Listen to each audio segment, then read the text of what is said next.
chante des sirènes.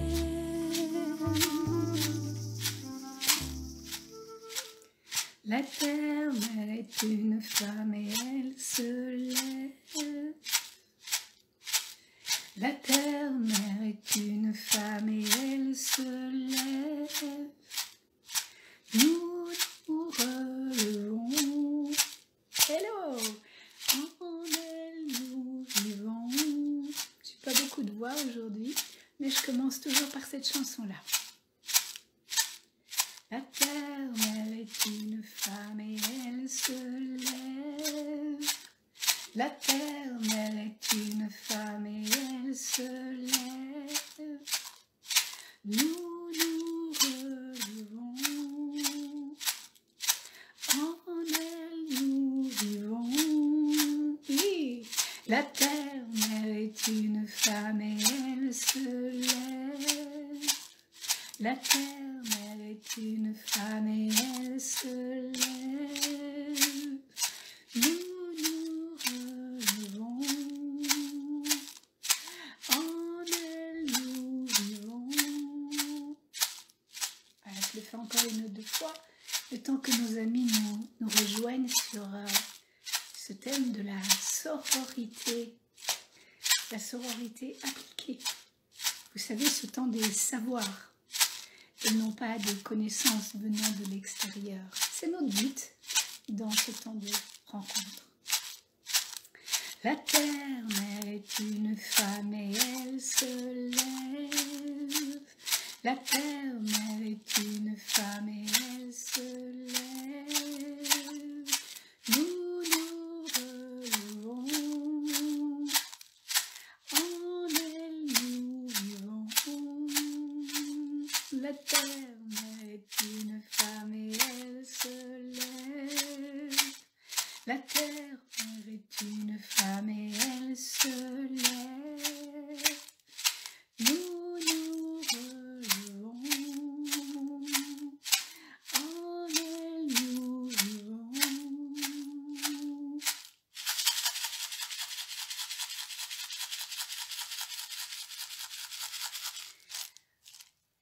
En attendant quelques-unes de nos amis, je rappelle ici le principe de ce temps des savoirs. Environ une demi-heure comme ça, chaque semaine, nous nous questionnons ensemble sur la connaissance que nous avons des choses. Nous avons beaucoup appris, nous avons beaucoup lu, nous avons beaucoup été dans des ateliers, nous nous sommes transformés, enfin nous avons cru que nous avons changé. Et puis arrivent parfois des événements qui nous font tout remettre en question parce que la connaissance vient encore de l'extérieur et n'est pas encore celle de nous-mêmes. Alors ce savoir, c'est ce savoir prêt à expérimenter dans nos vies une connaissance qui fait que, des fois ça change. Entre l'idéal que nous avons lu et puis ce que nous vivons, ça change et ça peut amener beaucoup de questionnements, de réflexions, voire parfois de l'auto-jugement. Voilà. Bonjour à toutes, bonjour. Effectivement, ne t'inquiète pas, Vanessa, c'est un temps de pause, peut-être que vous êtes en pause, peut-être que vous êtes en train de faire à manger, peut-être que vous êtes à votre bureau, peut-être que vous êtes dans le métro ou dans les transports publics. Je remettrai tout ça sur mon YouTube, donc vous pourrez vraiment écouter ça tranquillement et puis sur Facebook aussi. Voilà, donc ce que j'apprécie dans ce temps de rencontre, c'est que vous puissiez aussi après échanger avec moi. Parce que moi, je vais vous amener un thème, mais le but du savoir, c'est d'échanger nos expériences. Donc c'est important.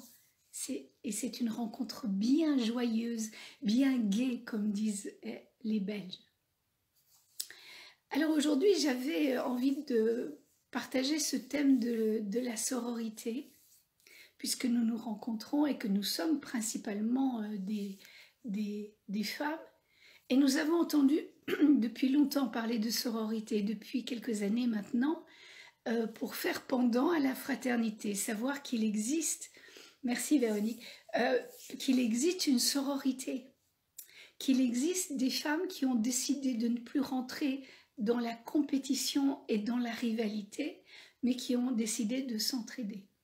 En fait, la fraternité, c'est ça, considérer les autres comme frères, si on prend ce terme de fraternité, c'est être prêt à les aider quand ils en ont besoin. C'est être là, ne pas les juger et être toujours en bienveillance. Vous comprendrez bien que ce n'est pas toujours simple, ni pour une fraternité universelle, ni pour nous entre femmes. Alors ça, c'est l'idéal. Vous voyez, c'est le savoir en un seul mot. C'est l'idéal, c'est comprendre que historiquement, c'était important pour les femmes aussi de mettre ce mot sororité à côté du mot fraternité, puisque nous avions l'habitude. C'est bon dans le ça, c'est d'y voir, de savoir que traditionnellement, les femmes se sont toujours retrouvées pour partager leur savoir. Elles se sont toujours retrouvées autour de leurs activités, faire la cuisine, être au lavoir, enfin, dans tous ces métiers très traditionnels aussi, où nous sommes femmes ensemble, pour faire quelque chose ensemble, non pas seulement penser ensemble, mais agir ensemble. Les femmes se sont toujours retrouvées. Elles ont trouvé vraiment là une manière de partager leurs astuces, de partager ce qu'elles ont vécu. Et c'est donc déjà une forme de sororité traditionnelle qui a un peu lâché à cause que nous sommes maintenant dans une société très individualiste, chacune dans notre propre cuisine plutôt que d'être dans une cuisine familiale ou communautaire ou dans un partage d'une communauté. Bref, nous avons perdu ce sens du partage du savoir qui se faisait que par l'expérience, qui ne se faisait pas du tout par la connaissance des livres. Donc, si nous retournons à ça, nous retournons aussi à une part archaïque de nous, qui était heureuse de pouvoir partager des expériences de vie. Donc, dans la sororité, il y a déjà cette notion d'avoir envie de partager ce qui est bon pour moi, ce que j'ai expérimenté pour moi, et je suis d'accord, mais profondément d'accord, de le donner à une autre femme pour qu'elle aussi puisse avoir cette astuce, puisse accéder à un mieux-être, ne pas avoir tous ces problèmes dans le quotidien alors que je les ai résolus. Donc déjà, savoir que ça fait partie de cette sororité, que de partager nos connaissances, nos expériences de vie avec d'autres femmes. Ça, c'est un petit peu l'aspect un peu, je dirais, un peu maternant de la sororité appliquée. Et ça, j'en parle dans mon livre, le réveil des gardiennes de la Terre. J'ai un long paragraphe là-dessus, sur cette sororité, qui dépasse l'aspect maternel, qui dépasse l'aspect « je sais, donc je te donne ». Je sais par l'expérience, d'accord, parce que voilà, je suis une mère, tu es ma fille, par exemple, dans les archétypes, tu ne sais pas encore, donc je vais te dire. Ce côté de la mère qui sait et qui donne le conseil, c'est un pas de la sororité. Mais ça ne suffit pas. Ça ne suffit pas, il faut pouvoir aller jusqu'au sauvage. Alors qu'est-ce que j'entends par là? Il va falloir être OK d'être en lien avec une autre femme quand elle est dans sa part sauvage et non pas quand elle est simplement dans sa part vulnérable ou en besoin. La femme sauvage, c'est celle qui va dire « bon, moi, ton conseil, tu vois où je me le mets, parce que j'ai un tout autre vécu que toi ». La femme sauvage, elle est dans sa puissance. La femme sauvage, elle est aussi dans ses expériences qui peuvent être une expérience différente de la tienne. Et là, il faut continuer d'être dans la bienveillance. Et là, il faut continuer à ne pas être dans la compétition. Et là, il faut continuer de ne pas être dans la rivalité et de comprendre que toutes ces expériences sont valables pour chacune d'entre nous. Vous voyez, tout est à partager. Il n'y a pas une vérité. Et ça, c'est une fonction principale de ce savoir avec CCD. C'est qu'il n'y a pas une vérité, il y a vraiment une application de ce que nous croyons être à notre propre vie. Ce que j'aime, n'hésitez pas à m'envoyer des petites choses, des petits textes, je rebondirai là-dessus. Parce que c'est un partage, hein, on est d'accord. Donc cette notion d'être en sororité dans le sauvage et non pas seulement dans la porteuse de conseils, ça je pense que c'est important dans la sororité. Une autre chose, c'est cet idéal qui est de penser que toutes les femmes que nous rencontrons, nous allons les considérer comme des sœurs, c'est-à-dire comme faisant partie de notre famille. Mon expérience dans le cercle de grâce que j'ai créé en Suisse il y a plus de 20 ans, c'est que ce cercle, à un moment donné, a une dimension, comme une sorte de limite à sa dimension. Je ne peux être sœur, et on verra qu'est-ce que ça signifie, je ne peux pas être sœur avec toutes les femmes du monde. Je ne peux pas. Je ne peux pas, dès qu'une a un besoin, aller la rencontrer. Je ne peux pas prendre une après-midi avec chacune d'entre elles si elle me le demande, si elle est dans une passe difficile. Je ne peux pas. Matériellement, je ne peux pas. Ça veut dire que autour de moi, je peux me créer un clan, c'est ce que j'appelle plutôt un clan, de femmes auxquelles je peux vraiment être pour lesquelles je peux vraiment être une sœur. Dans la sororité appliquée, c'est-à-dire si tu as besoin de moi, je serai là. Si tu crées une exposition et que tu oses enfin montrer ton potentiel créatif, j'y viendrai. Si tu crées un cabinet parce que enfin tu te décides à oser, à être légitime de ce que tu fais, je viendrai et j'en parlerai à mes amis et on sera ton premier public. Je ferai cette démarche. Mais ce cercle de grâce que j'ai créé il y a plus de 20 ans maintenant, il n'y avait pas de réseaux sociaux. Donc, ça veut dire qu'il fallait vraiment, dans la chair, se déplacer pour aller encourager cette femme, ou pour lui tenir la main, ou pour être vraiment dans cette relation de famille. Nous sommes dans une situation maintenant où la famille, avec ce Covid, nous avons perdu un peu du lien et nous nous voyons un peu par Zoom. Mais lorsque vous vous retrouvez avec vos parents, lorsque vous vous retrouvez avec des cousins, des sœurs, des frères, la première chose que vous avez envie, c'est de vous tenir dans les bras. Donc, être sœur, c'est ça. C'est pouvoir être présente. Donc peut-être que c'est une réflexion que je vous laisse là aujourd'hui, plutôt que de parler de sororité dans un grand élan de tout le monde est égal, chaque personne est égale dans mon cœur, de se questionner, mais où est vraiment le clan que je peux accompagner? Où est vraiment ce clan que je peux accompagner, pour lequel je peux dire oui? Comme on dit oui pour un mariage, on peut dire oui à un clan, on peut dire oui à une famille. Dans les traditions amérindiennes, il y a des cérémonies d'adoption. Je ne sais pas si je dois... Oh là là, j'ai de demandes. Hop, hop, hop, hop. Attendez, j'ai des choses que je dois faire et je ne suis pas sûre que c'est OK. Voilà. J'ai plein de choses à apprendre. Je vous parlais des sociétés traditionnelles où il y a des rituels d'adoption. On peut choisir une personne qui n'est pas de notre lignée biologique et être avec elle, décider d'être avec elle une sœur, de l'accepter comme sœur et qu'elle soit notre sœur.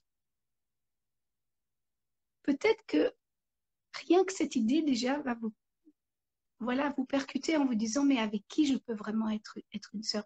Qui est vraiment une sœur pour moi? Et seulement peut-être après, on ouvre.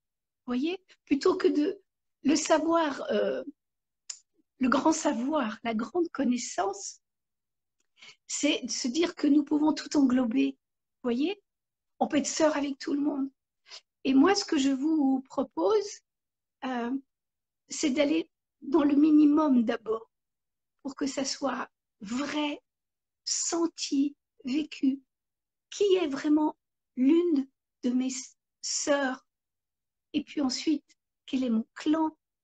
Et peut-être qu'après, dans cette expérience de non-rivalité, de non-compétition, je peux ouvrir. Vous voyez, c'est un tout autre mouvement. Je vais regarder ce qu'on m'écrit là.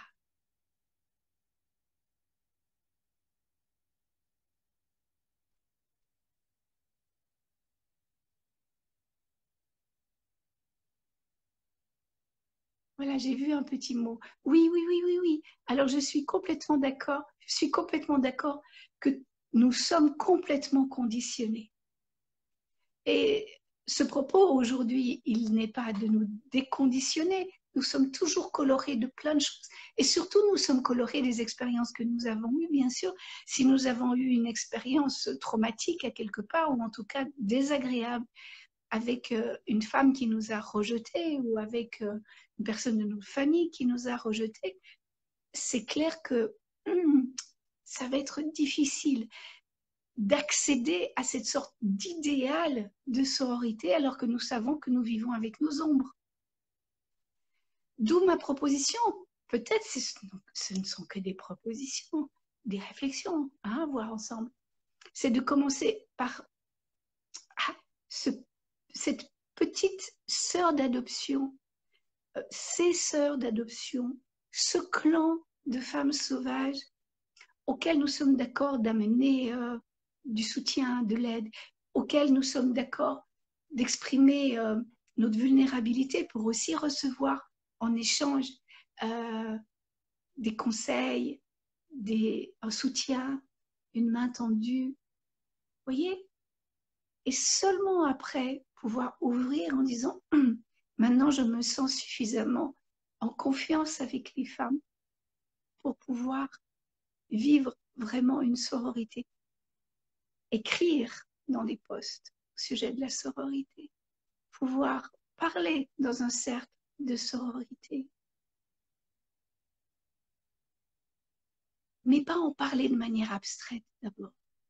Si vous en parlez de manière abstraite d'abord, sans l'avoir vraiment vécu, sans avoir vécu ses limites ou ses blessures, sans avoir senti ça, alors vous vous mettez en porte-à-faux avec vos propres valeurs. Vous dites quelque chose et les gens vont attendre de vous, évidemment, les gens vont attendre de vous une sorte d'exemplarité de la sororité. Et je vois ça souvent dans les supervisions de cercles de femmes que j'offre, combien nous avons besoin comme animatrices, facilitatrices de cercles, de rester humaines. Donc faisons attention de rester dans cette humanité et de ne pas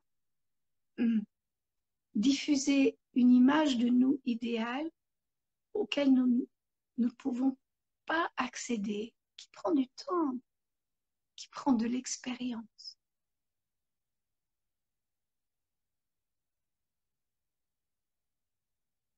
Voilà, je vais laisser infuser ces mots le temps que je rechante la chanson de départ. Puis après, je vous lis comme ça et je peux rebondir dessus pour les dernières minutes que nous avons ensemble.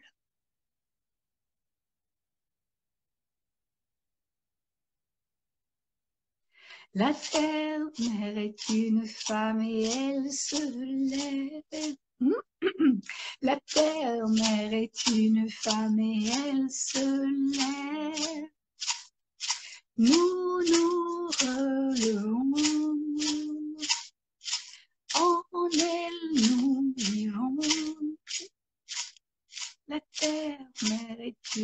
femme et elle se lève.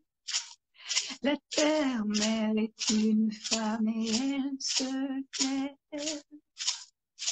Nous nous relevons, en elle nous vivons.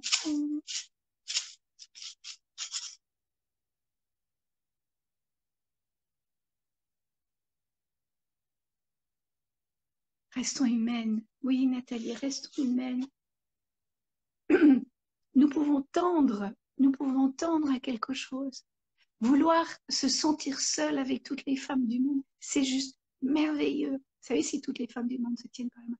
C'est merveilleux parce que c'est initiatique, parce que c'est ça que nous devons porter en germe. Nous le portons en germe, mais nous ne pouvons pas l'appliquer d'un coup.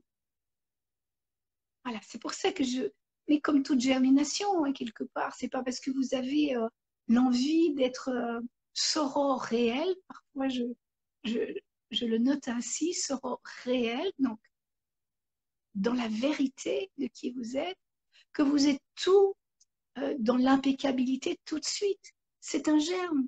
Et un germe a besoin de grandir depuis l'intérieur. Voilà. C'est ce que j'aimerais voilà, partager avec vous aujourd'hui sur cette sororité. Alors, dites-moi si vous avez d'autres échanges. Je reste encore à l'écoute un instant. Et puis, bien sûr, n'hésitez pas à me faire part de thèmes que vous aimeriez qu'on parle ensemble, qu'on échange. J'ai quelques idées, bien sûr, pour la semaine prochaine, la semaine d'après. Puis on se retrouvera toujours à une heure différente. Peut-être c'est quelques minutes, peut-être c'est quelques heures de différence. Pour que, vous vous souvenez, je l'ai dit lors de la première vidéo, pour que nous restions flexibles. Pour que nous restions humaines, vraies, flexibles, souples. Et que nous sortions effectivement de trop de conditionnements. Même si ces conditionnements, comme le disait tout à l'heure notre ami, ce conditionnement est toujours là, mais nous pouvons choisir de naviguer un peu à vue avec ce conditionnement pour légitimer nos propres expériences. Ouh, il y a plein de cœurs partout. C'est cool. Ça, j'aime bien, je dois dire. En fait, je ne sais pas si vous avez tous la possibilité d'écrire quelque chose ou pas. Je ne sais pas s'il fallait que j'apprends, hein. C'est tout nouveau pour moi. J'apprends s'il faut que je clique encore sur autre chose. Sinon, je reçois plein de cœurs et c'est fort sympa. S'envoyer des cœurs, c'est très soror réel, non? Ça fait partie de la sororité. Vous savez, les émoticônes. Je t'aime, t'aime, t'aime, t'aime, t'aime. Tu es mon ami, mon ami, mon ami, mon ami. Vous voyez quoi? Et puis non, bah, des fois, on n'est plus tout à fait l'ami des amis. Donc, voilà, restons vrais. Restons vrais dans cette sororité. Ne disons pas que nous sommes dans la sororité alors que nous savons qu'il y a des blessures encore. C'est normal. C'est normal. Faites germer votre sororité. Oh yes, merci, merci. Faites germer votre sororité plutôt que de l'appliquer depuis une injonction extérieure. Et bonjour et au revoir parce qu'on se quitte là. Alors, merci. Donc, pour celles qui ont pris le train en route, si je peux dire ça comme ça, je vais me débrouiller maintenant pour mettre ça sur Facebook et puis sur ma chaîne YouTube, Marianne Grasselli. Et puis comme ça, vous pourrez le retrouver. Et puis, on se retrouve la semaine prochaine ou la semaine d'après ou la semaine d'après parce qu'il n'y a pas de contrainte. Il y a juste l'envie de s'aimer, de semer. J'ai dit s'aimer, c'est joli comme lapsus. De semer ensemble de la vérité. Voilà. Alors, je vous embrasse. Je vous envoie aussi plein de cœur et on se retrouve la semaine prochaine.